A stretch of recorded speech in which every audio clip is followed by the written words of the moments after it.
1953. Antes de conversarmos com Victor Brecheret, vamos dar a palavra ao conhecido educador, professor Máximo Ribeiro Nunes.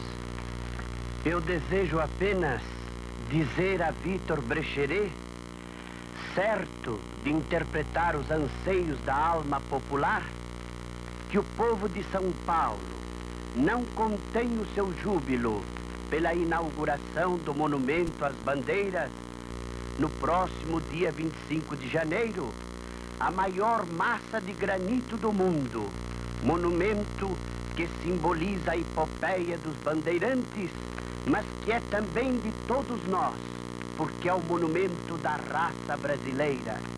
Brecheret, quantos anos trabalha nesse monumento e quais os maiores, ou melhor, as maiores sensações que experimentou durante a sua execução? Trabalho já há 30 anos nesse monumento. E cada figura que eu criava, me encontrava sempre novas emoções.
Escultura é forma e volume.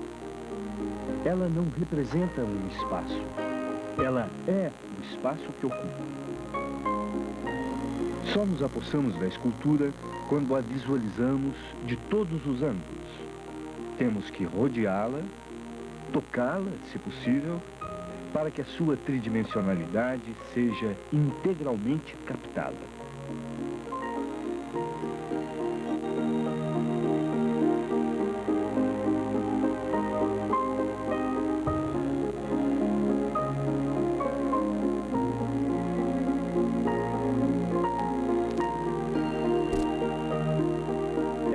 São esculturas clássicas, gregas e romanas.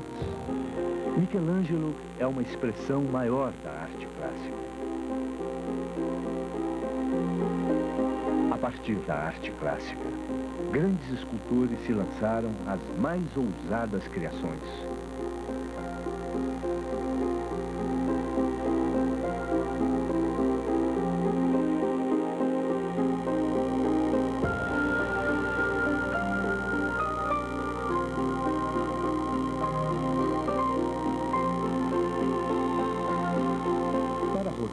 Um grande iniciador da arte moderna, as obras clássicas são fonte de inspiração.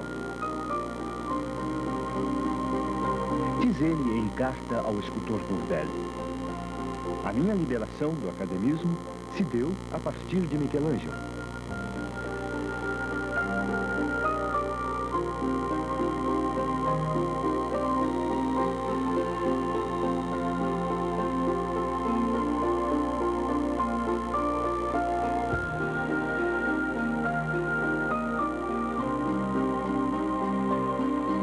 Victor Brecheret considera a arte clássica a base de sua própria modernidade.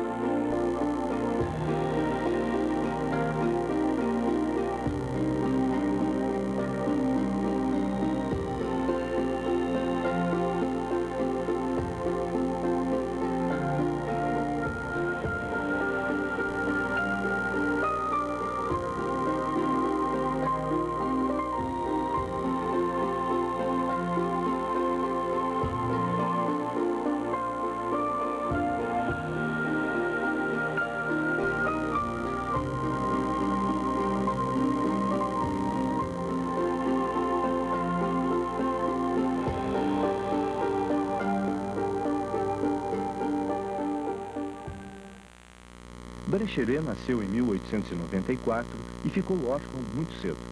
Foi criado em São Paulo pelos irmãos de sua mãe, os tios Henrique e Antônia Nani. Os pais, Augusto Brecheret e Paulina Nani, eram italianos. No Liceu de Artes e Ofícios de São Paulo, Brecheret iniciou seus estudos de arte logo depois de terminar o curso primário. De dia, ele trabalhava na fábrica de sapatos do tio e à noite ele cursava o liceu. Aprendia desenho, modelagem, entalhe em madeira. Seguia uma vocação. Desde menino, pequeno ainda, Brecheret modelava bonecos de barro e gostava de desenhar.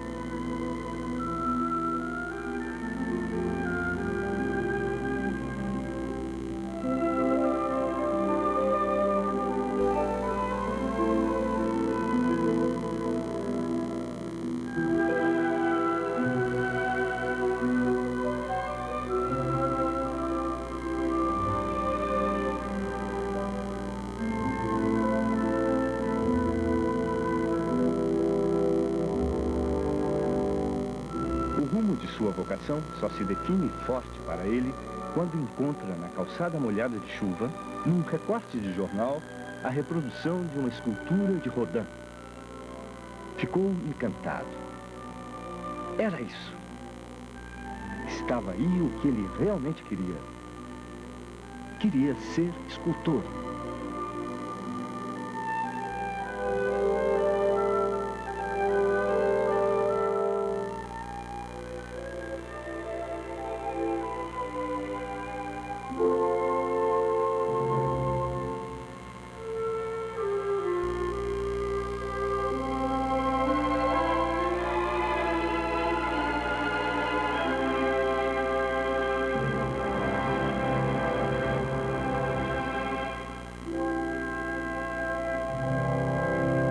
O professor do Liceu de Artes e Ofícios chamou a tia e disse: olha, senhora, nós não podemos mais ensinar nada para este menino. Ele tem um talento fantástico. Se vocês pudessem levá-lo para Roma ou para Paris, lá ele pode aprender o que ele quer. E ele tem muito talento, eu acho que valeria a pena. E aí ficou a família toda com esse problema, como vão fazer, como não vão fazer. E até que um dia ele chega em casa e a tia, cheia de mistério, pega e chama: vem cá, Vitório. Era Vitório o nome dele. Ele disse: o que é, tia? Vem cá, vem cá. Levou-o no quarto dele. Chegou lá, tinha uma mala nova e uma passagem de navio para a Itália. 1913. Brecheret, com 19 anos, parte para a Itália. Ele pretendia ingressar na Escola de Belas Artes em Roma, mas não conseguiu, não estava preparado para o exame de admissão. Começa então a trabalhar como aprendiz no ateliê de Arturo Dazzi, escultor clássico e famoso na arte italiana da época. Brecheret amassa o barro, faz armações para blocos, aprende com Dazzi a anatomia humana e animal, a arte de esculpir e ainda a técnica e a maestria na escolha dos materiais.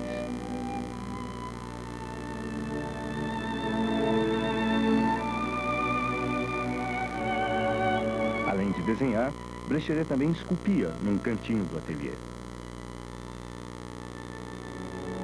Ele vai a museus, admira monumentos. À noite frequenta, como ouvinte, a Escola de Belas Artes.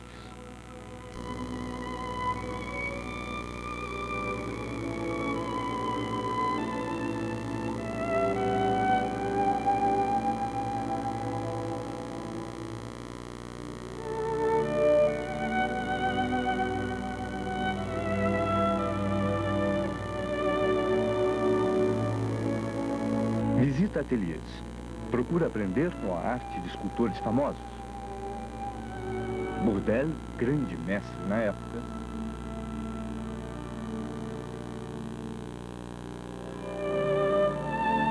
conhece a obra de Mayol, Medardo Rosso. O expressionista eslavo Ivan Nestrovich impressiona especialmente Brecheret, como a outros jovens artistas na época. Auguste Rodin era a maior influência nas artes da Europa naquele momento. Sob o impacto de Rodin, o nosso Brecheret vai ser outro escultor. Ele abandona as coisas pequeninas que ainda vinham de seu mestre Darcy e toma uma nova maneira, uma nova fatura também, uma nova maneira de conceber a forma, de jogar com a luz, né, que ele vai buscar exatamente em Rodin. Mas, aos poucos, ele vai se aprofundando na direção da modernidade.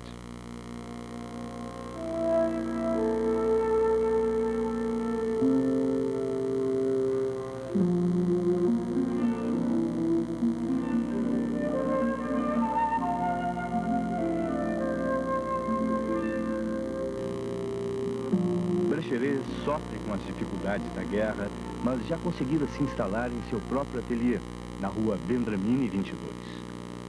Em 1916, Brecheret participa pela primeira vez de uma exposição em Roma.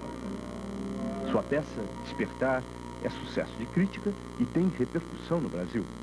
Essa peça recebe depois o primeiro prêmio na Exposição Internacional de Belas Artes de Roma. Quando morre Rodin, em 1917, Brecheret vai a Paris para os funerais. Para ele, Rodin significara um novo caminho na arte. E anos mais tarde, ele ainda diz em entrevista que seguia a escola dos continuadores, concretizadores e resumidores de Rodin. Em 1919, com outros artistas que a guerra bloqueara em Roma, Brecheret participa da Mostra dos Estrangeiros na Casina del Pincio. Suas peças, Eva e a Medalha Comemorativa da Independência, foram um sucesso na mostra. A medalha foi adquirida pela Régia Escola de Roma e pelo Museu de Haia.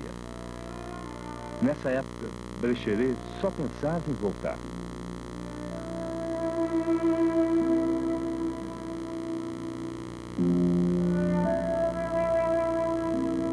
Logo depois deixa Roma.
Em 1922, as peças de Brecheret estavam lá, recebendo as vaias, causando espanto, tomando parte naquela festa de modernidade na semana de 22.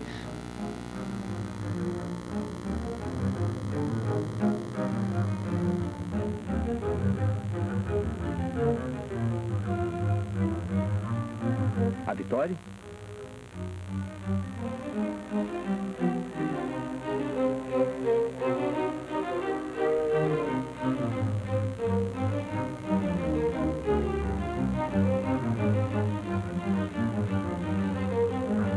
O Cristo.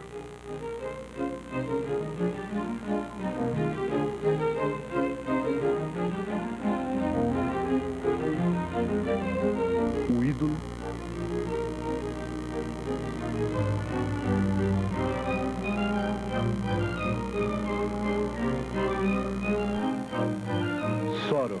numerosa, peças que, entre outras, foram expostas no saguão do municipal.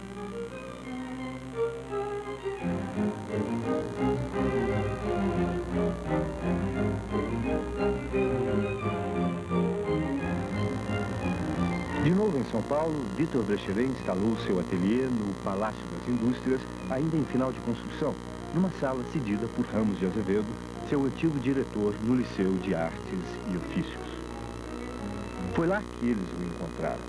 Há um ano já no Brasil, e ninguém se interessara por aquele artista que já se destacara em exposições no exterior. Foi, portanto, espantoso para ele ver entrar aquele grupo: Oswaldo de Andrade, de Cavalcante, Hélio Siringer. Eles tinham ido até lá para rir do novo escultorzinho que chegara àquele prédio e estavam agora embasbacados, exagerando elogios àquelas peças monumentais e com tal domínio técnico. Arte não acadêmica. Era um escultor de primeira, bem diferente dos escultores da época. Eles tinham acabado de ver a maquete de Ximenes, do Monumento à Independência, no estilo acadêmico que eles tanto execravam. Agora, a surpresa. Enfim, o artista original e poderoso. E de Brecheret fizeram um estandarte para desencadear o movimento da arte moderna. Jornal não faltava, para a grande notícia. Lá estava Menotti Delpicchia na tribuna e no Correio Paulistano. E o entusiasmo grandiloquente de suas críticas viria já com a primeira visita a Brecheret. Era o ídolo. Até o conservador Monteiro Lobato, que arrasara Anita Malfatti, se curvava agora e o consagrava. Ele escreve: Despertar e Eva sugerem-nos de chofre grandes obras de grandes escultores mundiais.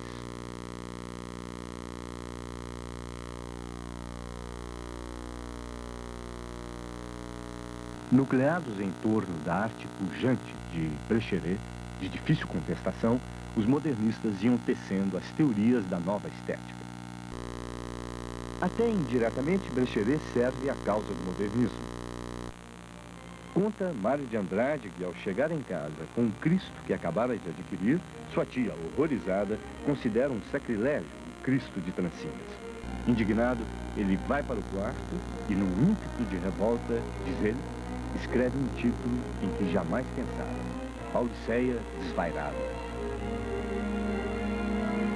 E Oswaldo de Andrade faz de Brecheret personagem do livro Estrelas de Ricino. É de Brecheret o desenho que ilustra a capa.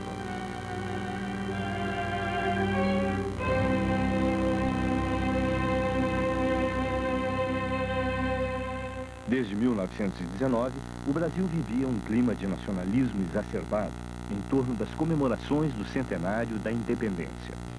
Surgiam projetos, abriam-se concursos para monumentos sobre fatos e personagens históricos. Vencia os concursos a escultura épica tradicional, alegorias acadêmicas dos escultores estrangeiros.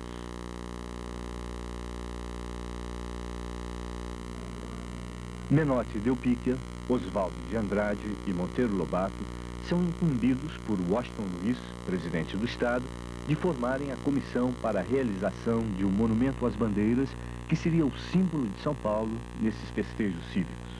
Eles encarregam Brecheret de apresentar o projeto.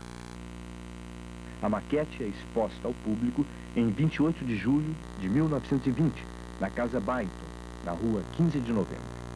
Não era muito arrojado.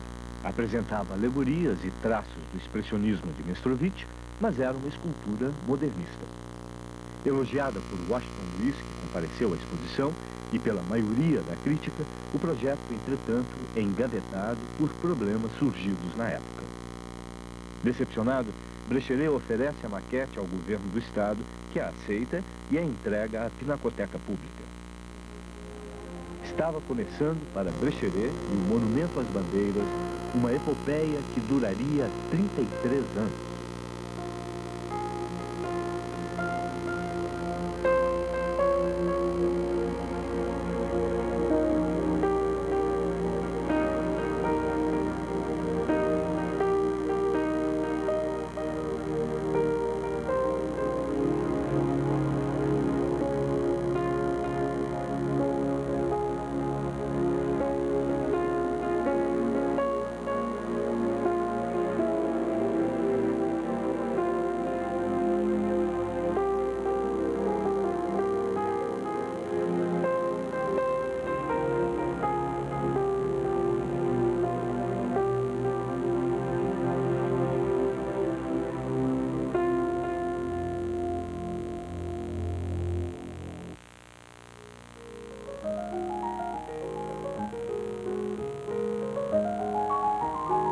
Nesse começo dos anos 20, a arte de Brecheret já se firmara como futurista, no distanciamento do naturalismo, na sua ruptura com o classicismo.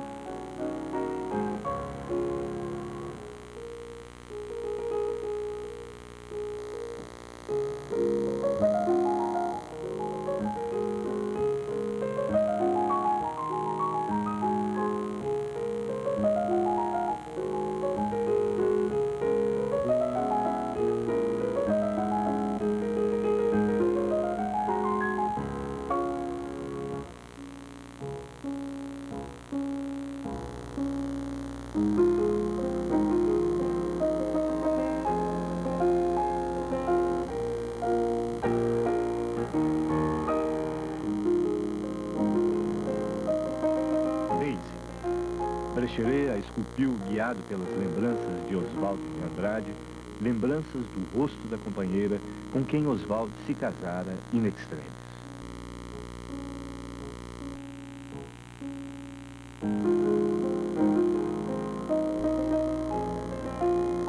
Quisera ser o som, ser a noite ébria e dorida de trevas, o silêncio, esta nuvem que esvoaça, ou fundir-me na luz e desfazer-me toda.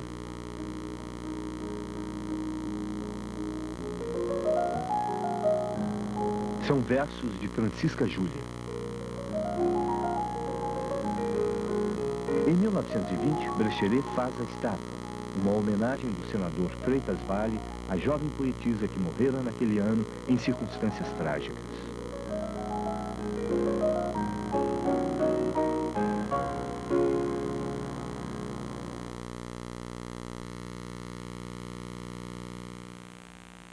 Antes mesmo da Semana de Arte Moderna, Brecheret partia do Brasil, desta vez para Paris, com bolsa do Pensionato Artístico do Estado, conseguida pelos amigos modernistas. Aqui ficaram as peças que iam participar da Semana de 22.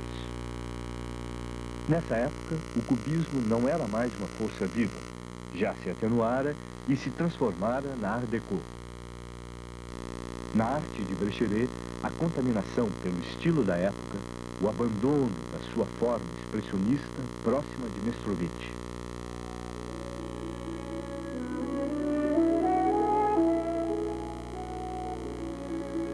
A sua arte figurativa, mais e mais, tende à estilização e à abstração geométricas.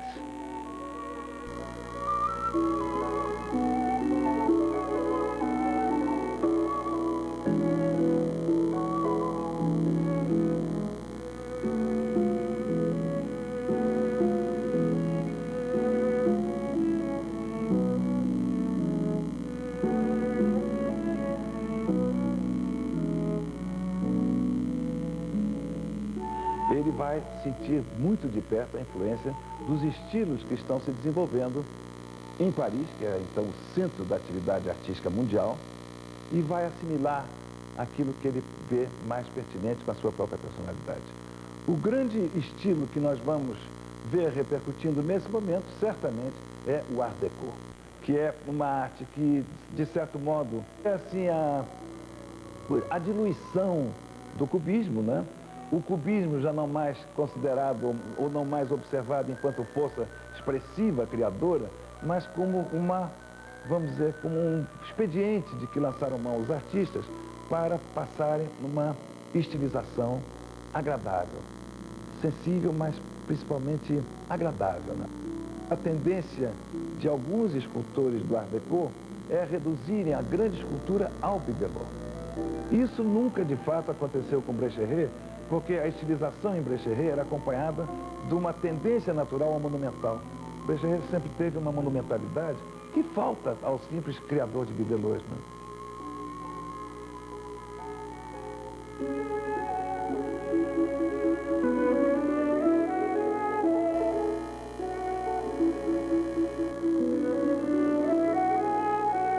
Com a peça Sepultamento, Brecheret recebeu, em 1923, o primeiro prêmio no Salão de Outono de Paris.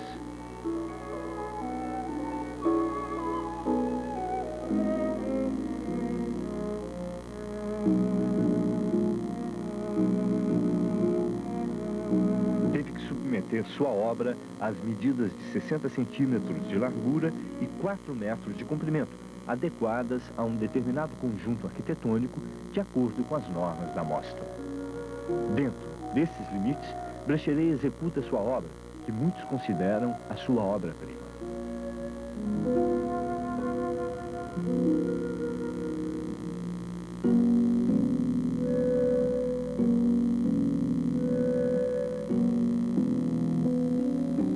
Olívia Guedes Penteado adquiriu essa obra e a trouxe para colocá-la no túmulo da família, no cemitério da Consolação.